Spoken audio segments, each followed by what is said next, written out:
अगर जिद हो जीतने की तो परिस्थितियां भी हरा नहीं सकती। इसी के साथ शुरुआत करेंगे अपने रिवीजन टेस्ट की, या मॉक टेस्ट आप इसको कह सकते हो। क्वेश्चन नंबर 1 के साथ प्रत्येक क्वेश्चन के लिए मैं आपको 30 सेकंड का समय दूंगी। कुल मिलाकर ये 25 से 30 क्वेश्चन होंगे और बहुत ही अच्छे से इन क्वेश्चंस को हम विद इन अ टाइम में करेंगे ना। आ जाओ। तो क्वेश्चन नंबर 1 है, इन चारों में से कौन सी आकृति बाकियों से अलग दिखाई दे रही है? 30 सेकंड के अंतर्गत सभी को आंसर करना है। Select the odd one out image. इन चारों में से कौन सी आकृति बाकियों से अलग दिखाई दे रही है, वर्गीकृत दिखाई दे रही है, विषम दिखाई दे रही है? पहला, दूसरा, तीसरा, चौथा। तो सबको ध्यान पूर्वक देखोगे तो पता चलेगा बाकी सबको बीच में से काटा हुआ है। इस सर्किल को बीच में से काटा, आधा हिस्सा में बांट दिया, बीच में से काटा, आधे आधे हिस्से में बांटा गया है, बीच में से काटा, आधे आधे। लेकिन डी वाली आकृति में आधा आधा हिस्सा नहीं हो रहा है। डी वाली आकृति सबसे अलग है और ये डी वाली आकृति का ऑप्शन सी में दे रखा है। तो ऑप्शन सी में डी वाली आकृति सबसे भिन्न या अलग दिखाई देगी। आगे चलते हैं नेक्स्ट क्वेश्चन नंबर 2 पे। क्वेश्चन नंबर 2 आपको दे रखा है अल्फाबेटिकल सीरीज से रिलेटेड। अगेन समय आपका शुरू होता है अब। करिए ध्यान से, बताइए LSZGN और आगे दे रखा है क्वेश्चन मार्क। क्वेश्चन मार्क की जगह कौन सी वैल्यू आएगी ये आपको बताना है। कौन सा ऑप्शन करेक्ट हो सकता है? Z होगा, K होगा, U होगा, T होगा? करो जल्दी से एक बार। निम्नलिखित श्रृंखला का अगला अक्षर ज्ञात कीजिए। ये मिसिंग अल्फाबेट की सीरीज आपको दी हुई है। तो चलिए देखते हैं, इसको बताते हैं फटाफट से। कितने का अंतर है? ABCD के नंबर याद होने बहुत जरूरी है। L 12 पे आता है, S 19 पे, Z आता है 26 पे, G आता है 7 पे, N 14 पे। क्या हो रहा है? 7 7 जोड़ा जा रहा है। 12 में 7 को जोड़ा 19, 19 में 7 को जोड़ा 26, फिर 7 को जोड़ा 7, 7 को जोड़ा 14, 14 में 7 को जोड़ोगे 21, 21 पे कौन सा लेटर आता है? U। U दे रखा है ऑप्शन सी में, तो ऑप्शन सी का U करेक्ट हो जाएगा। आगे आइए next question number 3। Again odd one out का क्वेश्चन आपसे पूछ रहा है। आपको बताना है इन चारों में से कौन सी चित्र बाकियों से भिन्न दिखाई दे रही है, अलग दिखाई दे रही है? कौन सा ऑप्शन करेक्ट हो जाएगा? हालांकि पहचान लोगे, ये वो क्वेश्चन है जो पहली नजर में समझ में आ जाता है ना। फर्स्ट, पहली नजर का question, love in first sight वाला। चलो बताइए जरा, आपको इन चारों में से कौन सी आकृति बाकियों से भिन्न दिखाई दे रही है, अलग दिखाई दे रही है? तो गौर से अगर आप इन चारों के चारों ऑप्शन को देखोगे तो आपको पता चलेगा कि भाई बाकी सब में एक स्ट्रेट लाइन थोड़ी लंबी खींची हुई है और बीच में स्टार है। बाकी सब में एक लाइन स्ट्रेट लंबी है और बीच में स्टार है। कॉर्नर में स्ट्रेट लाइन है, बीच में स्टार है। लेकिन किंतु परंतु बिंदु, ऑप्शन डी में जो लाइन एक्स्ट्रा खींची है वो डायगोनली खींच दी। बाकी सब में 4 भुजा हैं और एक भुजा लंबी खींची है, लेकिन ऑप्शन डी में 5 भुजाएं खींच दी, इसकी 5 लाइन का इस्तेमाल कर दिया। मतलब डी वाली आकृति फिर से अलग दिखाई दे रही है और ये डी वाली आकृति ऑप्शन डी में दे रखी है, तो ऑप्शन डी का डी करेक्ट हो जाएगा। आगे आ जाइए।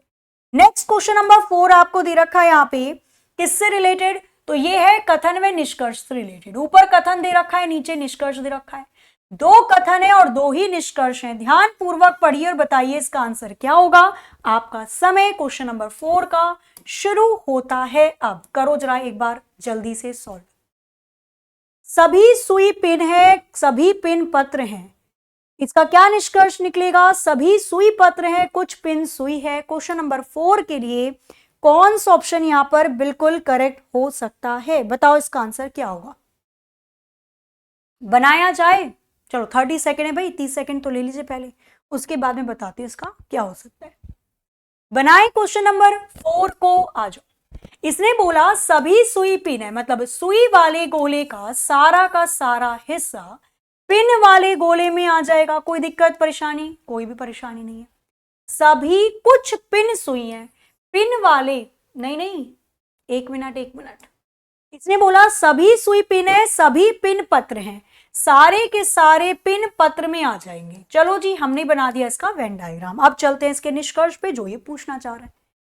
सभी सुई पत्र के सारी की सारी सुई पत्र में आ रही है, या छोटा वाला सुई का गोला बड़े वाले पत्र में समा गया है? बिल्कुल, पहले वाला करेक्ट हो जाएगा। दूसरा चेक करो, कुछ पिन सुई है, क्या पिन वाले गोले का कुछ हिस्सा सुई में है?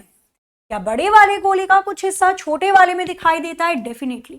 तो यहां पर दोनों निष्कर्ष सही हो जाएंगे, मतलब पहला और दूसरा दोनों ही अनुसरण करेंगे। ऑप्शन ए बोथ करेक्ट, पहला भी सही है दूसरा भी सही है। आगे आ जाते हैं।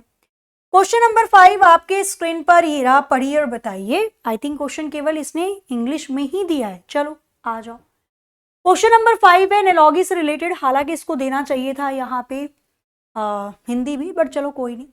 यदि टर्बिड का रिलेशन क्लियर से है तो एपरेंट का रिलेशन किससे होगा? एनालॉगी का क्वेश्चन है। जो संबंध शुरू के दो में दिखाई दे रहा है वही संबंध आगे वाले में कैसे दिखाई देगा? कौन सा ऑप्शन करेक्ट हो सकता है? करिए फटाफट से। अब यहां पर केवल हिंदी नहीं दी इसने, ये गड़बड़ कर दी। हिंदी होती तो शायद आप में से बहुत सारे स्टूडेंट्स कर लेते। बनाया जाए। देखो टर्बिड का रिलेशन क्लियर से है तो एपरेंट का रिलेशन होता है ऑब्सक्योर से, छुपाने से। अभी आपको इंग्लिश में हिंदी में भी ये वर्ड मिल जाएगा तो कोई दिक्कत नहीं होगी। यहाँ पे थोड़ी सी प्रॉब्लम हो सकती है क्योंकि हिंदी इसने नहीं दी। तो यहाँ पे टर्बिड का रिलेशन क्लियर से होता है तो एपरेंट दिखाने का रिलेशन ऑब्सक्योर बचाने से हो जाएगा। ऑप्शन ए इसका आंसर करेक्ट है। चलो अभी आगे मिलेगा इंग्लिश हिंदी दोनों में। आगे देखिए इतना क्वेश्चन नंबर 6 बढ़िया क्वेश्चन है। ये वाला भी आपको दिया हुआ है। क्या दी गई आकृति में 5 चित्र हैं, इन पांचों चित्रों को मिलाकर इन चारों में से कौन सी चित्र बन सकती है? ये पांचों आकृति को मिलाकर इन ऑप्शन में दी गए चारों ऑप्शन में कौन सी आकृति बन सकती है? बताइए इसका आंसर क्या होगा? कौन सा ऑप्शन करेक्ट है? करो जल्दी से बताइए। इसके लिए कौन सा ऑप्शन यहां पर बिल्कुल करेक्ट हो जाएगा? करो भाई जल्दी से और बताओ।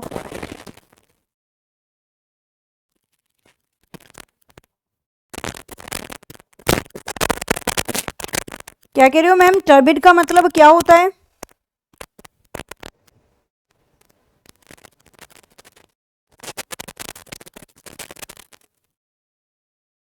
टर्बिड का मतलब होता है जो धुंधला होता है, क्लाउडी होता है। ये दोनों ना एक दूसरे के एंटोनियम है। टर्बिड मतलब होता है जो क्लाउडी होता है, धुंधला होता है। उसका विपरीत है क्लियर, साफ साफ दिखाई दे रहा है। एपरेंट का मतलब होता है जो सीधा दिखाई देता है। ऑब्सक्योर का मतलब होता है अप्रसिद्ध, जो कम दिखाई दे रहा है। तो यहाँ पे ये अपोजिट वर्ड दे रखे हैं। मैं वही कह रही हूँ हिंदी नहीं है इसलिए दिक्कत हो रही है। ठीक है आ जाओ इधर बनाए। तो ये चारों पांचों की पांचों आकृति आनी चाहिए। किस ऑप्शन में पांचों की पांचों आकृति का इस्तेमाल हो रहा है? सेम यही। मुझे चाहिए एक पेंटागन। भाई क्या चाहिए मुझे चाहिए एक पेंटागन। पेंटागन यहां पे भी है, ओके। पेंटागन यहां पे भी, यहां पे पेंटागन तो सभी में है। लेकिन ऑप्शन बी में और सी में जो पेंटागन दे रखा है वो थोड़ा सा ज्यादा। सी भी छोड़ो, बी वाले में कुछ ज्यादा ही बड़ा पेंटागन है जो ऊपर तक टच हो रहा है। आगे आ जाते हैं।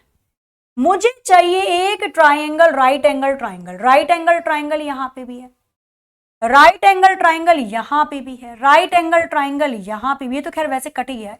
राइट एंगल ट्राइंगल यहां पे भी है, ओके। आगे आ जाओ और देखो। भाई एक मिनट, अगर मैं देखूं तो राइट एंगल ट्राइंगल यहां पे भी तो दिखाई दे रहा है। मैंने क्यों हटाया? क्योंकि कोई बात नहीं, हमारा पेंटागन भले ही बड़ा है पर और आकृति इसमें मिल रही है, इसलिए मैंने बी को हटाया है। ठीक है जी, सभी में देखो अभी तो फिलहाल, जब तक पूरा नहीं मिल जाता। इसके बाद मुझे दो चाहिए यहां पे इक्विलेटरल ट्राइंगल के टाइप की आकृति।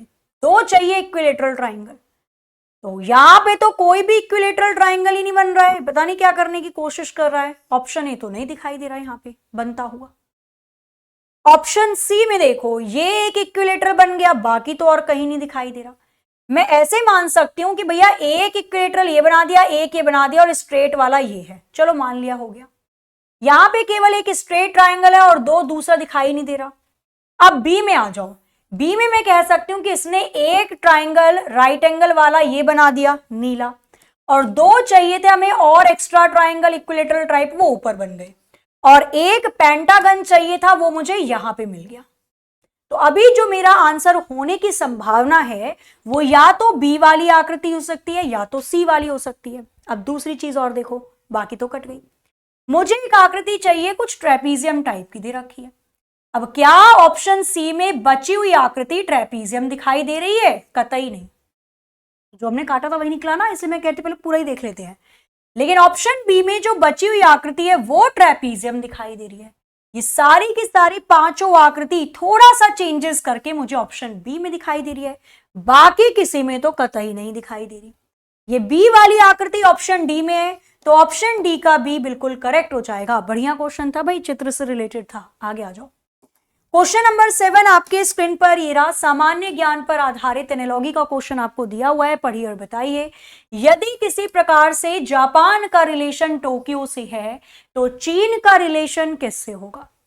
यदि किसी प्रकार से जापान का रिलेशन टोक्यो से है तो चाइना का रिलेशन किससे होगा? Oslo, Beijing, New Delhi, हवाना।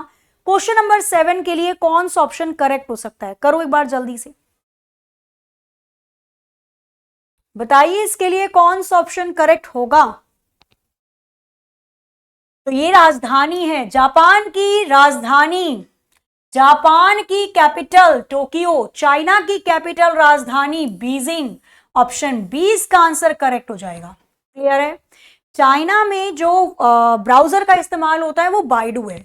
China के लोग केवल उसी इंटरनेट पर चीज को देख सकते हैं जो उनकी सरकार दिखाना चाहती है। ठीक है, ये वेब ब्राउजर है। जैसे हमारे पास गूगल क्रोम है, हम तो सभी चीज इस्तेमाल करते हैं, है ना, लेकिन चाइना में केवल छनकर छाट कर उनको चीजें दिखाई देती है, वो हर चीज नहीं देख पाते।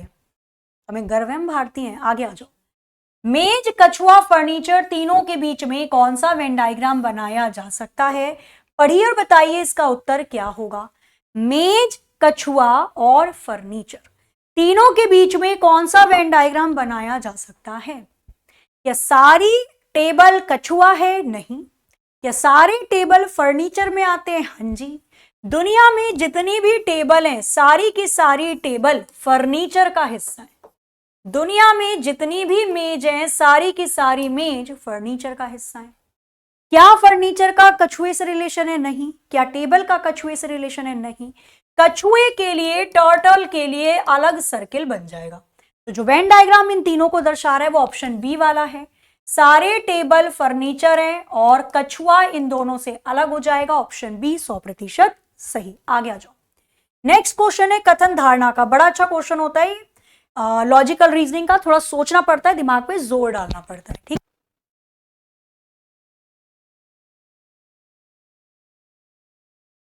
पढ़ा जाए इसको। आ जाओ, टाइम दे देती हूं मैं ना, 30 सेकंड में पढ़ के इसका उत्तर दे देना है बस।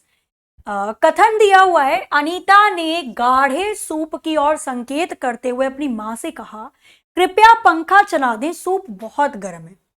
अब इसको सुन के आप इसकी क्या क्या पूर्व धारणाएं बना सकते हो। तो पहली पूर्व धारणा, चलता हुआ पंखा गर्म वस्तुओं को ठंडा करता है। अनीता गर्म सूप पीना पसंद करती है। मतलब कथन से आप क्या क्या चीजें निकाल सकते हो, क्या विचार, क्यों बोला होगा पंखा चलाने के लिए? अगर सूप गर्म है तो पंखा इसलिए चलाने के लिए बोला होगा ताकि वो ठंडा हो जाए, जाहिर सी बात है। तो भाई पंखा, चलता हुआ पंखा गर्म वस्तुओं को ठंडा करता है, बिल्कुल करता है। गर्म दूध है, चाय है, पंखे के नीचे रख दो, ठंडी हो जाएगी, तभी तो पंखा चलाने के लिए बोला उसने। अनीता को गर्म सूप, अगर अनीता को गर्म सूप पीना पसंद होता तो वो मम्मी से पंखा चलाने के लिए क्यों बोलती? पंखा चलाने के लिए इसलिए बोला गया क्योंकि सूप गर्म है तो उसको ठंडा करना है। ठीक है, तो यहां पे अनीता को गर्म सूप पसंद है, ये कोई भी पूर्व धारणा नहीं निकल सकती। अगर उसे पसंद होता तो पंखा चलाने के लिए बोलती नहीं। यहां पे 100% केवल पहले वाली धारणा अंतर्निहित है। मैंने आपको पहले भी बताया था, जब भी बात होती है कथन पूर्व धारणा की, स्टेटमेंट अजम्पशन की, तब आपको क्या करना होता है, केवल वही अजम्पशन सही होता है जो कथन से रिलेटेड हो, जो उससे विचार निकाले जा सकते हैं। ठीक है, आगे आ जाओ। नेक्स्ट क्वेश्चन नंबर 10, ये और बढ़िया क्वेश्चन होते हैं। ठीक है, इसलिए मैं सारे क्वेश्चंस आपके लिए लेकर आ रही हूं ताकि प्रैक्टिस करो तो फिर सबकी हो जाए आपकी। प्रीवियस ईयर के इंक्लूडेड हैं इसके अंदर और मोस्ट एक्सपेक्टेड भी हैं, लॉजिकल, वर्बल, नॉन वर्बल सबको मिलाकर। क्वेश्चन नंबर 10 आपके स्क्रीन पर ये रहा, प्रश्न और तर्क आपको दे रखा है, पढ़िए ध्यान से, बताइए। तो कोई समस्या आई, अब उसको सॉल्व करने के लिए दो बंदे आपने रखे हुए हैं, एक ने बोला ये करो, एक ने बोला ये करो। कौन सा तर्क मानने के लिए आप मजबूर हो गए वो आपको बताना होगा। प्रश्न दे रखा है, मासिक आधार पर नगर पालिका द्वारा पानी का मीटर लगाकर उसका शुल्क लिया जाना चाहिए। एक ने बोला हाँ, लोग इससे पानी का उपयोग जिम्मेदारी पूर्वक करेंगे। दूसरे ने बोला नहीं, ये अनैतिक है, क्योंकि पानी एक प्राकृतिक संसाधन है, इसीलिए इसे निःशुल्क होना चाहिए। क्वेश्चन नंबर 10 बताइए, आप किस तर्क को मानने के लिए मजबूर हो जाएंगे, या कौन सा तर्क सही दे रखा है ये आपको बताना है। बताओ। समस्या का समाधान करना है, ध्यान रखना, ये पूर्व धारणा नहीं है। तर्क, वो तर्क मजबूत होगा जिससे उस समस्या का समाधान किया जा सके, सॉल्व किया जाए प्रॉब्लम को। तो मासिक आधार पे नगर पालिका के द्वारा पानी का मीटर लगाकर शुल्क किया जाना चाहिए। क्यों कहा जा रहा है? क्योंकि पानी की बर्बादी हो रही है, पानी की कमी है, तभी तो ये बोला जा रहा है। हाँ, लगा दो मीटर, लोग इससे पानी का उपयोग जिम्मेदारी पूर्वक करेंगे, जाहिर सी बात है। जब आप मीटर लगा दोगे तो लोग पानी को उतना ही यूज करेंगे जितनी की जरूरत है। ठीक है भाई, अगर सपोज फ्री में कोई चीज मिल रही है, फ्री में है ना, तो लोग उसको बहुत ज्यादा वेस्ट करते हैं। कुछ भी हो, मैं आपको एक बहुत अच्छा एग्जांपल देती हूं। अगर आप किसी के पार्टी में गए हो, शादी में गए हो, खाना मिल रहा है या कुछ भी मिल रहा है, ठीक है, तो आप उसको ना बहुत खाते हो और कुछ छोड़ देते हो थाली में और उसको फेंक देते हो। होता है ऐसा, जनरली सभी के साथ होता है ना। लेकिन अगर आप किसी होटल में गए हो और आपको पैसे देने पड़ रहे हैं और तब आपको थाली मिल रही है, आप उसमें से एक भी चीज नहीं छोड़ोगे। होता है ऐसा। तो जब आपको पेमेंट देनी पड़ती है, भुगतान करना पड़ता है, तो आप उस चीजों की एक एक पॉइंट को देखते हो। अगर बिजली का बिल ना आए, सपोज फ्री कर दें बिजली, बिजली का बिल ही नहीं आ रहा है, तो आप सब कुछ चलता छोड़ दोगे। टीवी चलेगा 24 घंटे, एसी चलेगा, कूलर चलेगा, हीटर चलेगा, सब चलेगा। लेकिन अगर बिजली का बिल देने की बात आ जाए, फिर आप बहुत ही ध्यानपूर्वक खर्च करोगे बिजली को। पैसा देना पड़ रहा है ना उसका, वो वाला काम है। नहीं, अनैतिक है, चूंकि पानी एक प्राकृतिक संसाधन है इसलिए निःशुल्क होना चाहिए। तर्क दूसरा मजबूत नहीं है। अगर आप निःशुल्क कर दोगे तो क्या ये समस्या का समाधान कर देगा? नहीं। हमें केवल वही तर्क मजबूत दिखेगा जिससे प्रॉब्लम को सॉल्व किया जा सकता है। ऑप्शन 1 इसका आंसर, या पहले वाला आर्ग्यूमेंट इसमें स्ट्रांग हो जाएगा। Option C will be the right answer. ठीक है जी। पानी भी बोतलों में मिल रहा है, नहीं मिल रहा? किसी ने सोचा था कि पानी खरीद के पीना पड़ेगा? कभी नहीं सोचा था किसी ने। भाई अगर आप गांव में या शहर में भी हो, किसी के घर के सामने देख लोगे तो नल लगा रहता था, सरकारी नल होता था, नहीं, जिसको आप हैंडपंप, जिसको ऐसे करके खींचते थे, पानी निकलता था, फ्री में पानी था। किसी ने सोचा ही नहीं था कि पानी के खरीद के पीना पड़ेगा, बट पी रहे हैं लोग, है ना। तो ये सारी चीजें हो रही हैं। अब कुछ टाइम पे लग रहा है कि वो वाली बात भी सच हो जाएगी कि हवा भी खरीदनी पड़ेगी। अगर आप कहीं पहाड़ पर जा रहे हो, कहीं ऐसी जगह जा रहे हो जहाँ पॉल्यूशन है, तो वहां आपको एयर बैग मिलेंगे पैसों में, है ना, थोड़ी सी सांस ताजी मिलेगी। बताओ क्या क्या हो जाएगा इस पृथ्वी पे। क्वेश्चन नंबर 11 पढ़िए, बताइए। कोडिंग डिकोडिंग का क्वेश्चन है। यदि किसी प्रकार से इरेक्ट को लिखा जाता है GTGEV, तो आपको बताना है उसी प्रकार से फीमेल को क्या लिखा जाएगा। तो भैया सारे लेटर आपको दे रखे हैं, उन लेटर से लेटर को बनाना है और कुछ भी नहीं करना है, अक्षर से अक्षर को बना रखा है। ई दे रखा है, EFG, दो को जोड़ा हुआ है। RST, EFG, CDE, सब में +2 +2 +2 +2 +2 कर रखा है। F के बाद क्या आता है? GH आ जाएगा, दो को जोड़ना है ना, +2 +2 +2। EFG आ जाएगा, MNO आ जाएगा, ABC आ जाएगा, LMN आ जाएगा, EFG आ जाएगा। कहां दे रखा है? HGOCNG। Option C will be the right answer. +2 +2 +2 केवल इसी सीरीज को आगे तक कंटिन्यू रखा गया है। सी इसका 100% सही आंसर हो जाएगा। आगे आ जाइए नेक्स्ट। इनमें से कौन सी आकृति बाकियों से अलग दिखाई दे रही है? ऑड वन आउट दिखाई दे रही है। क्वेश्चन नंबर 12 आपके स्क्रीन पर ये रहा, पढ़िए और बताइए।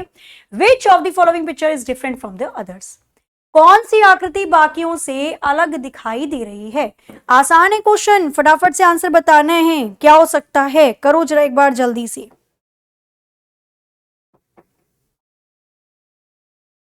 करिए बच्चा, जल्दी से बताइए इसका आंसर क्या होगा।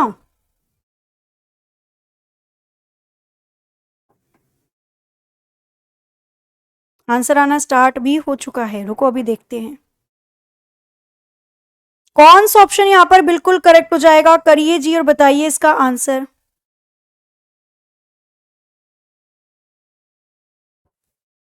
आंसर आना स्टार्ट भी हो चुका है और टाइम भी आपको बहुत मिल गया। आसान क्वेश्चन था, ज्यादा परेशान भरा था नहीं। बाकी सारी लाइनों में सेम डिस्टेंस है, पैरेलल लाइन कह सकते हो।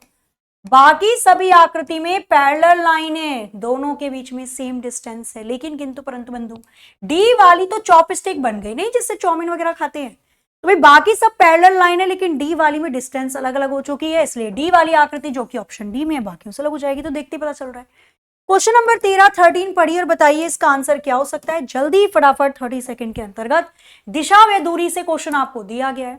श्रीमान या श्रीमन दक्षिण की ओर चेहरा करके खड़े हैं। वह पहले 90 डिग्री दक्षिणावर्त क्लॉकवाइज डायरेक्शन में घूमते हैं, फिर 180 डिग्री एंटी क्लॉकवाइज घूमते हैं। अब वह कौन सी दिशा में होंगे, मतलब अब उनका चेहरा कौन सी दिशा में होगा। East, west, south, north. दोनों तरीके से क्वेश्चन को कर सकते हो। ट्रेडिशनल मेथड क्या कहता है? ट्रेडिशनल मेथड कहता है कि पहले बना लो डायग्राम। ऊपर होता है नॉर्थ, नीचे south, east, west. North east इन दोनों के बीच में आ जाएगा, साउथ ईस्ट यहां पे, साउथ वेस्ट यहां पे, नॉर्थ वेस्ट यहां पे। क्वेश्चन में बोला गया क्या कि श्रीमन का चेहरा दक्षिण की ओर में है, तो हमने मान दिया श्रीमन यहां पे हैं और उनका चेहरा है दक्षिण में। इसने बोला पहले वो 90 डिग्री क्लॉकवाइज घूमते हैं, तो घड़ी की दिशा में पहले वो 90 डिग्री घूमे, मतलब अब उनका चेहरा वेस्ट में आ गया। फिर बोला उसके बाद 180 डिग्री वो एंटी क्लॉकवाइज घूमते हैं, मतलब उन्होंने फिर 180 डिग्री एंटी क्लॉकवाइज घड़ी के विपरीत दिशा में घूमा, अब उनका चेहरा इधर आ गया। अब श्रीमन का चेहरा कौन सी दिशा में होगा? ईस्ट में होगा, पूर्व में। तो पहला तरीका तो ये रहा क्वेश्चन को करने का। अच्छा मैम, दूसरा क्या होगा? दूसरा तरीका होता है स्टार्टिंग लिखो, पहले व्यक्ति का चेहरा कौन सी दिशा में था। तो व्यक्ति का चेहरा था पहले साउथ डायरेक्शन में। हमें दिया हुआ है व्यक्ति दक्षिण की तरफ या साउथ की तरफ चेहरा करके खड़ा था। पहले वो 90 डिग्री क्लॉकवाइज घूमता है, फिर वो 180 डिग्री एंटी क्लॉकवाइज घूमता है। अब कौन सी दिशा में होगा ये पूछा जा रहा है। आ जाओ बना लेते हैं। 90 डिग्री क्लॉकवाइज से 180 डिग्री क्लॉकवाइज माइनस करोगे, 180 से 90 गया, 90 बचेगा। कौन सी वैल्यू बढ़ी? 180, साथ में लिखा हुआ है एंटी क्लॉकवाइज। तो मैंने 180 एंटी क्लॉकवाइज से 90 डिग्री क्लॉकवाइज को काट दिया, मेरे पास बचा 90 डिग्री एंटी क्लॉकवाइज। यदि किसी व्यक्ति का चेहरा साउथ में है और जब आप उस व्यक्ति को 90 डिग्री एंटी क्लॉकवाइज घड़ी के विपरीत दिशा में मोड़ोगे, तो उस व्यक्ति का चेहरा ईस्ट में आ जाएगा, पूर्व में आ जाएगा। आंसर डायरेक्टली पूर्व आ जाएगा। तो चाहो तो आप इस तरीके से भी कर सकते हो, चाहो तो डायग्राम बनाकर भी कर सकते हो। ऑप्शन के आंसर में कोई भी अंतर नहीं आता। आगे आ जाइए। क्वेश्चन नंबर 14, अगेन फिर से क्वेश्चन दे दिया आपको प्रश्न और कथन का। ये भी बड़ा अच्छा क्वेश्चन है। ये क्वेश्चन कैसे होते हैं? इन क्वेश्चन के अंदर आपसे क्वेश्चन पूछा जाता है, उस क्वेश्चन का उत्तर देने के लिए आपको कौन से कथन का इस्तेमाल करना है ये आपको चेक करना होता है। ठीक है, अब दिख रहा है, बहुत ही अच्छे से दिख रहा होगा। आपसे प्रश्न पूछा गया और इस प्रश्न का उत्तर देने के लिए आपको दोनों में से किस कथन का इस्तेमाल करना पड़ेगा ये आपको देखना है।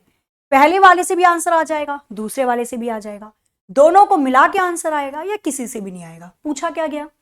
बी के सापेक्ष में ए की दिशा, ए की डायरेक्शन बतानी है बी की नजरों से। क्या मैं पहले कथन से बना सकती हूँ? सी बी के पूर्व में है, देख लो चेक करके, सी बी के, तो मैंने बी के पूर्व में सी को बना दिया। डी सी के दक्षिण में है, डी जो है वो सी के दक्षिण में बना दिया। ए डी के पश्चिम में है, ए जो है वो डी के पश्चिम दिशा में है, मैंने ऐसे बना दिया। क्लियर? क्या मैं पहले वाले कथन से बता सकती हूं कि बी की नजरों से ए की दिशा क्या है? तो बी की नजरों से देखो, ए कौन सी दिशा में आ जाएगा? नीचे, मतलब दक्षिण दिशा में आ जाएगा। बता सकती हूं ना? हाँ।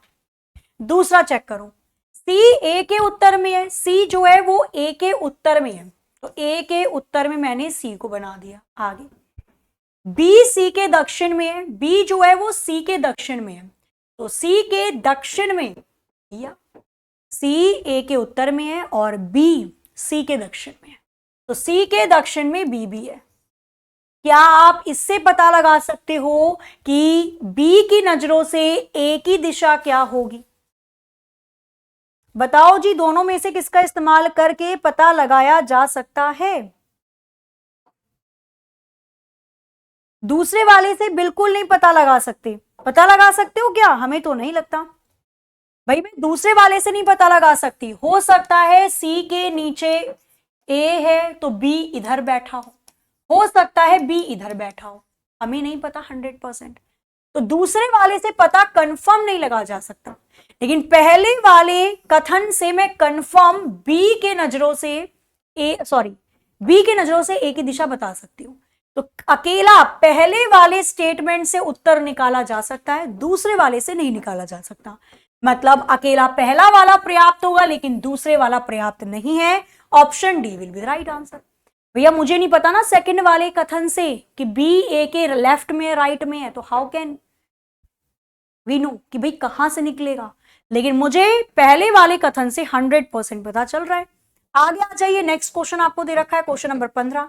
ध्यान से पढ़िए और बताइए इसका उत्तर। उपरोक्त वेन डायग्राम के एक कक्षा में 3 गेम खेलते हैं बच्चे, MNL। कक्षा में छात्रों की कुल संख्या, total number of student, class में टोटल नंबर ऑफ स्टूडेंट कितने होंगे, बताइए जरा उत्तर क्या आएगा। 101, 98, 100 या 102। टाइम रहते 30 सेकंड में आंसर करके बताना है क्या हो सकता है।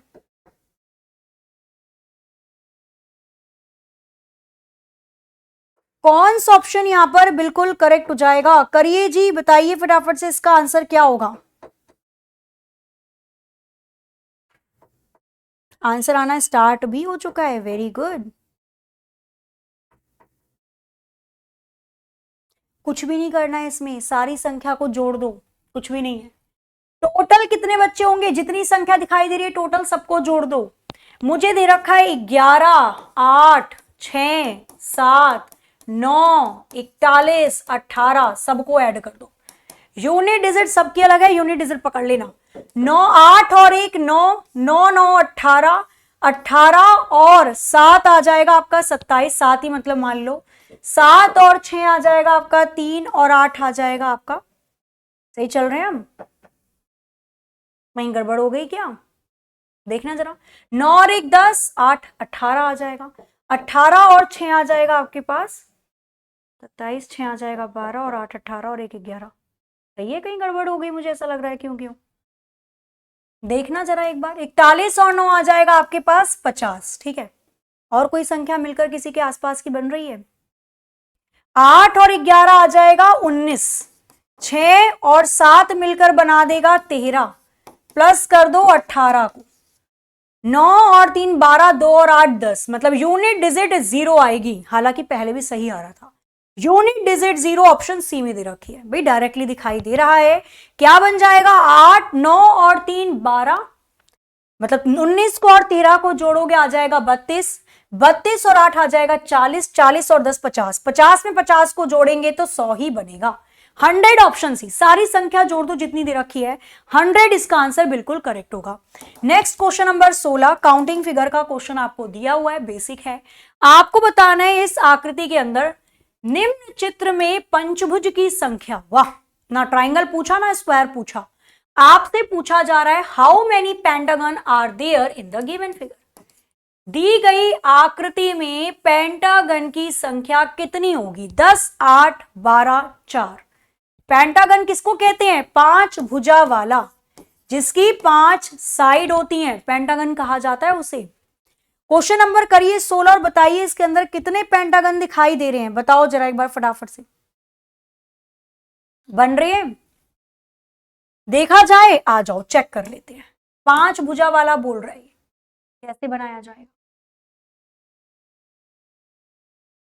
5 भुजा वाला अगर आप यहां पर देखो तो देखो 1 2 3 4, 4 ही बनी है तो 5 चाहिए अपने को। 1 2 3 4 5, पेंटागन बन गया। 1 1 2 3 4 5, 2 1 2 3 4 5 3, 1 2 3 4 5 4, 4 तो मुझे नीले वाले पेंटागन मिल गए। और भी देखो, और भी बन रहे होंगे, चेक करो पेंटागन कितने बन सकते हैं। 1 2 3 4, तो स्क्वायर बन जाए। 1 2 3 4 5, एक पेंटागन लाल हो गया। 1 2 3 4 5, इसी तरीके से सारे बनेंगे 1 2 3 4 5 और 1 2 3 4 5 5 मतलब 4 पेंटागन मुझे लाल वाले मिल गए। पेंटागन मतलब 5 भुजा वाला और कुछ भी नहीं है। और बताओ कोई पेंटागन दिखाई दे रहा है क्या? और भी पेंटागन यहां पर आपको बनता हुआ दिखाई दे रहा है क्या? 1 2 3 4 5 देखना जरा। आज पता नहीं हमें क्यों नहीं दिखाई दे रहा। या 8 ही होंगे इसके अंदर, और कोई पेंटागन बन रहा है?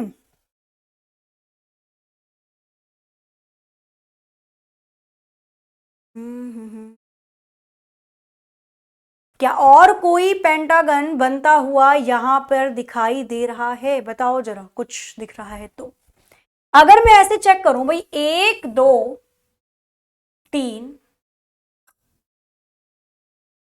कैसे चेक किया जाए? देखो जरा 1 2 3 4 5, कहीं तो कोई छूट रहा है ऐसा लग रहा है मुझे, या मेरे माइंड में नहीं आ रहा है। पहचानना जरा, कहीं दिख रहा है तो।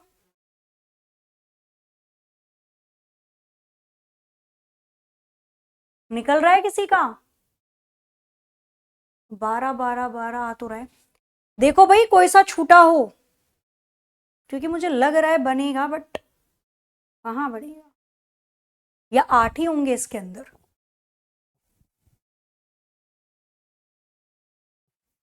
दो हमने बड़े वाले बना दिए, दो हमने छोटे वाले बना दिए, तो बहुत बड़ा बन जाएगा क्वेश्चन।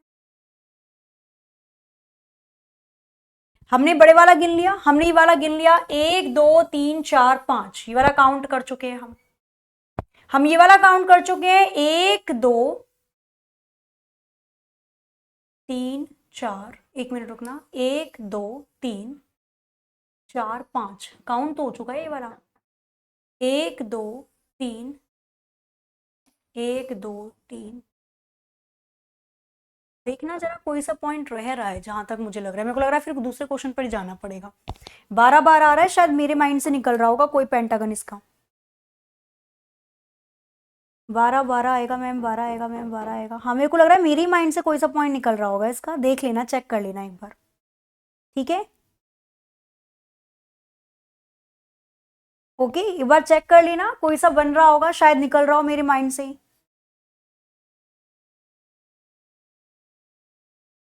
है ना? कोई सा पॉइंट एक बार देख लेना। 12 आ रहा है, एक बार चेक कर लेना इसको सभी। मैं भी अभी देखती हूँ, थोड़ी देर में रुक जाओ। उसी क्वेश्चन पर अटकने से अच्छा थोड़ा सा आगे निकल जाते हैं। नेक्स्ट बताइए, इन चारों में से कौन सी आकृति बाकियों से अलग दिखाई दे रही है? भिन्न बतानी है, कौन सी आकृति भिन्न है।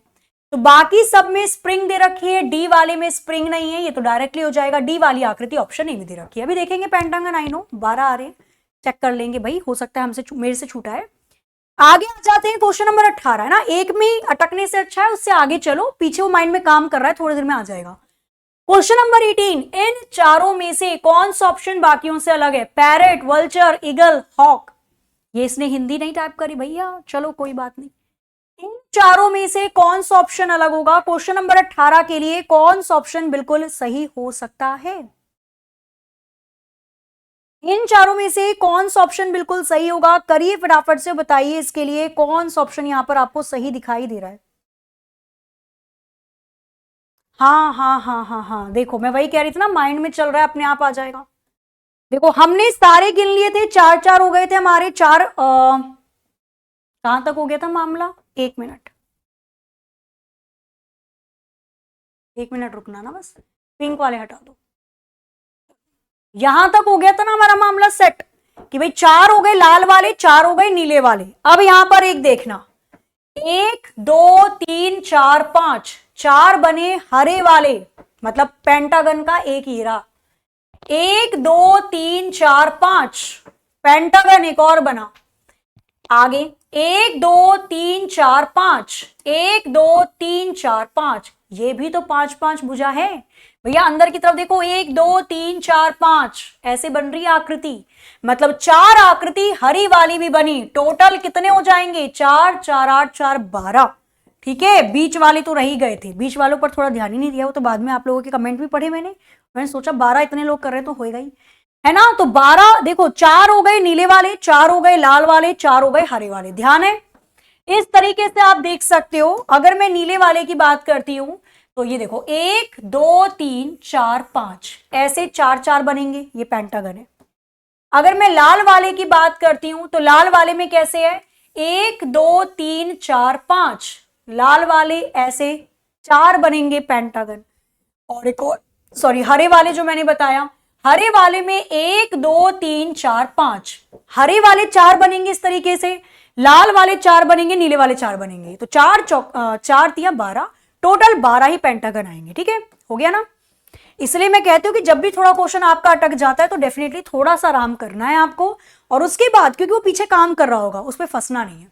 कौन सा लगे, पैरट सबसे अलग हो जाएगा, तोता, बाकी सब एक ही प्रवृत्ति के होते हैं। चील हो गया, वल्चर हो गया, हॉक हो गया, सब एक प्रवृत्ति के, गिद्ध हो गया। पैरट तोता इनसे अलग हो जाएगा, वो पालतू है, बाकी सब पालतू नहीं होते। आगे आ जाओ। यदि प्लस लगा दिया इसने, बोर्ड मास का रूल, केवल सॉल्व करके बताना है। यदि प्लस का मतलब है माइनस, माइनस का मतलब है मल्टीप्लाई, डिवाइड का मतलब है प्लस और मल्टीप्लाई का मतलब है डिवाइड, तो सॉल्व करिए, बताइए आंसर क्या आएगा। 14। माइनस की जगह क्या लिखना है मुझे, मल्टीप्लाई। प्लस की जगह मुझे क्या लिखना है, माइनस। मल्टीप्लाई की जगह डिवाइड करना है, और डिवाइड की जगह मुझे प्लस करना है। केवल कैलकुलेट कर दो, और कैलकुलेशन के लिए बोर्ड मास का रूल आपको ध्यान रखना है। Bracket of division, multiplication, addition, subtraction, bracket नहीं है, ऑफ नहीं है, डिवाइड करो पहले। तो 5 चौके 20 आ जाएगा, फिर मल्टीप्लाई करो। 14 की 8 में गुणा करेंगे, 8 चौके आ जाएगा 32, 3 हासिल, 8 एक कम 8 और 3 11, 112। 112 में से 4 को घटाओ, 10 को जोड़ दो, जैसे मन करे वैसे कर लो। कितना आ जाएगा 122। 122 में से जब आप 4 को घटाओगे उत्तर क्या आएगा, 12 में से गया 4, बचेगा कितना 8, 1, 118 option he will be the right answer. केवल कैलकुलेशन है, बोर्ड मास के रूल पे आधारित, और कुछ इसके अंदर बहुत बड़ा नहीं बताना था। आगे आ जाए, नेक्स्ट आ जाओ। देखो आपको बताना है इनमें से कौन सी आकृति बाकियों से अलग दिखाई दे रही है। क्वेश्चन नंबर 20 आपके स्क्रीन पर ये रहा, करिए फटाफट से, बताइए इसका उत्तर। कौन सी आकृति बाकियों से अलग है, चारों में से कौन सा ऑप्शन बाकियों से अलग नजर आ रहा है। करो, एक दो क्वेश्चन और कर लेते हैं फटाफट से। कौन सी आकृति बाकियों से अलग नजर आ रही है, तो बाकी सब में मिरर इमेज दे रखी है मुझे, बाकी सब में मुझे दर्पण प्रतिबिंब दिया हुआ है। दर्पण प्रतिबिंब 2 का उल्टा है मिरर इमेज, 3 का उल्टा 7 का, लेकिन ये 5 मुझे सिंपल या बोल सकते हो रियल इमेज दे रखी है। बाकी सब में मिरर इमेज है, 5 रियल इमेज है। ऑप्शन डी, और जो कि डी में दे रखा है, आंसर हो जाएगा। क्योंकि भाई 5 की मिरर इमेज तो ऐसे बननी चाहिए थी ना, पर उसने मिरर इमेज ना देकर रियल इमेज दे दी, इसलिए डी बाकियों से अलग हो जाएगा। ये वाला क्वेश्चन देख लेना, मैं आपको पीडीएफ दूंगी उसके अंदर, क्योंकि अभी थोड़ा सा टाइम है, तो मैं सोच रही बस 2-3 क्वेश्चन फटाफट से एक बार कर लेते हैं। करिए और बताइए। क्वेश्चन नंबर 22, मिरर इमेज बतानी है। बाल्टी बनाकर दी हुई है और आपको बताना है कि भाई बाल्टी के नीचे मिरर लगाया हुआ है, बाल्टी के नीचे मिरर है, मिरर के नीचे की तरफ कौन सी आकृति दिखाई देगी। तो जो आकृति मिरर के ऊपर जितनी नजदीक है, नीचे भी उतनी नजदीक होगी। पहले बाल्टी का तलवा आ जाएगा, फिर इस बाल्टी का मुंह आ जाएगा। बाल्टी का हैंडल ऊपर की तरफ है मिरर से, तो यहां पे भी ऊपर आ जाएगा। ऐसी आकृति हूबहू किस ऑप्शन में दिखाई दे रही है, तो 100% ऑप्शन बी में दिखाई दे रही है, और ऑप्शन बी या बी वाली आकृति ऑप्शन सी में है। तो ऑप्शन सी की बी आकृति बिल्कुल सही हो जाएगी। कर लोगे आराम से। ये क्वेश्चन थोड़ी लॉजिकल रीजनिंग के, उसको एक बार देख लीजिएगा, ठीक है। और तो कोई क्वेश्चन मुझे दिख नहीं रहा, तो लॉजिकल रीजनिंग वाले क्वेश्चन मैं आपको एज अ पीडीएफ, मतलब पीडीएफ में दे रही हूं, अभी पीडीएफ में दे दूंगी मैं 1 या 2 घंटे के अंदर। क्वेश्चन को सॉल्व कर लेना, ठीक है। थोड़ा सा टाइम के अभाव के कारण क्लास को मुझे आज थोड़ा जल्दी छोड़ना पड़ेगा। और अभी मैं आपको एक होमवर्क का क्वेश्चन देती हूं, जिसका आंसर मैं कल इसी टाइम आप लोगों को बताने वाली हूं, ठीक है। क्वेश्चन क्या है जिसका उत्तर आपको देना है, आपको बताना है क्या, आपको बताना है क्या, क्या बताना है आपको बताना है कि इस आकृति में टोटल नंबर ऑफ ट्रायंगल कितने होंगे, ठीक है। आकृति में टोटल त्रिभुज की संख्या कितनी होगी, ट्रायंगल कितनी होगी। इसके आगे की चीजें मैं आपको कल की क्लास में बताती हूँ। कल ऑन टाइम क्लास होगी, पूरी क्लास होगी, ठीक है, प्रॉमिस है मेरा। इसके बाद देखो, जब बैकएंड से प्रॉब्लम होती है तो मैं भी कुछ नहीं कर पाती हूँ, पीडीएफ में अभी भेज दूंगी तो कर देना। जितने भी स्टूडेंट्स हैं जिनके जानने वाले कर रहे हैं तैयारी एसएससी जीडी की, तो उनको जरूर बता दीजिएगा। जीडी का सिंघम बैच लॉन्च आपका हो चुका है और इसकी क्लासेस आप लोगों की 4 दिसंबर से चलेंगी। तो 4 दिसंबर से आपकी सिंघम बैच की क्लास चलेंगी, तो ध्यान रखिएगा। फीस इसकी रहने वाली है 699 रुपए। लाइव क्लास मिलेगी, डेली पीडीएफ मिलेगी, रिकॉर्डेड क्लासेस भी ऑलरेडी मिल जाएंगी, पीडीएफ मिलेगी, जूम आउट सेशन होगा और बढ़िया क्लासेस होंगी। तो 4 दिसंबर से क्लास स्टार्ट हो रही है। कोई तैयारी कर रहा है या आपके जानने में कर रहा है तो डेफिनेटली उनको बताइएगा जरूर, ताकि आप लाइव क्लास को ले सकें। ठीक है जी, आंसर आप लोगों को इसका ऑफलाइन मतलब आंसर आप लोगों को इसका कमेंट करके जरूर बताना है। बाकी हम लोग कल अपने ही टाइम पर मिलेंगे और प्रॉपर शुरू से ही क्लास को करेंगे और इसके आंसर के साथ आगे की चीजों को कंटिन्यू करते हैं। तो मिलते हैं बच्चा हम लोग नेक्स्ट क्लास में। तब तक ले हंसते रहिए, मुस्कुराते रहिए, खुश रहिए, अपने हवालों का ख्याल रखिए। जय हिंद, जय भारत।